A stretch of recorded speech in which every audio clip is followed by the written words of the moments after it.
محنت کا شہرت۔ جب ہمارے گھر والے نہیں مانے تو ہم نے گھر سے بھاگ کر شادی کرنے کا فیصلہ کر لیا تھا اور اپنے گاؤں سے بہت دور شہر میں آ کر رہنے لگے۔ 4 سال گزر گئے مگر ہم کبھی لوٹ کر اپنے گاؤں واپس نہیں گئے، بلکہ ہم نے اپنی ایک نئی دنیا بنا لی جہاں ہم اپنے بچوں کے ساتھ اپنی ہنسی خوشی زندگی گزارنے لگے۔ پھر ایک دن میرے شوہر کام سے واپس گھر لوٹ کر نہیں آئے۔ میں ان کے لیے کافی پریشان تھی کیونکہ ان کا نمبر بھی بند جا رہا تھا۔ میں نے انہیں بہت ڈھونڈا مگر وہ کہیں نہیں ملے۔ میں دن رات بس انہی کے انتظار میں روتی رہتی اور اللہ سے دعا کرتی رہتی تھی کہ دو جہاں کہیں بھی ہوں، صحیح سلامت ہوں۔ اور پھر ایک دن ان کی لاش پہاڑوں سے ملی۔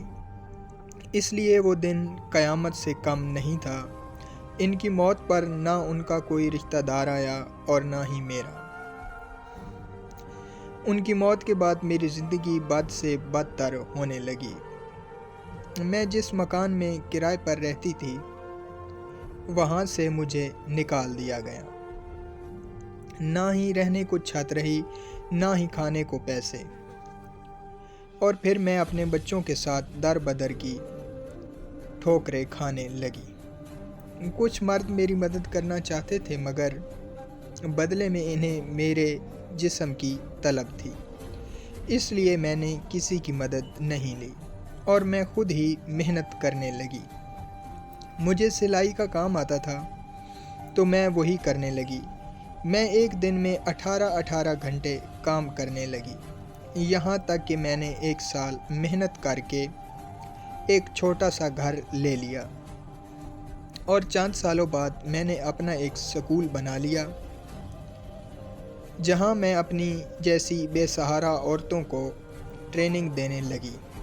میں نے اتنی محنت کی کہ آج میرے سکول کا نام شہر کے مشہور سکولوں میں شمار ہوتا ہے۔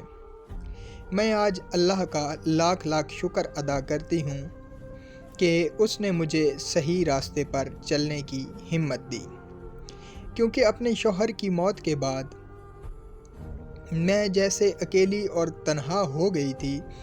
میں دوسری عورتوں کی طرح بدی کی طرف بھی جا سکتی تھی، کیونکہ ہمارے معاشرے کے چند ظالم مرد عورت کی مدد کرنے کے بہانے عورت کو بدی کی طرف مائل کر ہی لیتے ہیں۔